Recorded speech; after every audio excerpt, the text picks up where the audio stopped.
கவினை கவிதனை பாரியனை భర్తనై కవినై కవితనై భార్యనై భర్తనై మల్లెల దారిలో మంచు ఎడారిలో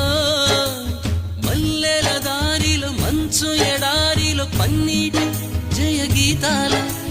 కన్నీటి జలపాతాల నాతో నేను అనుగమిస్తూ నాతో నేనే రమిస్తూ ఒంటరినై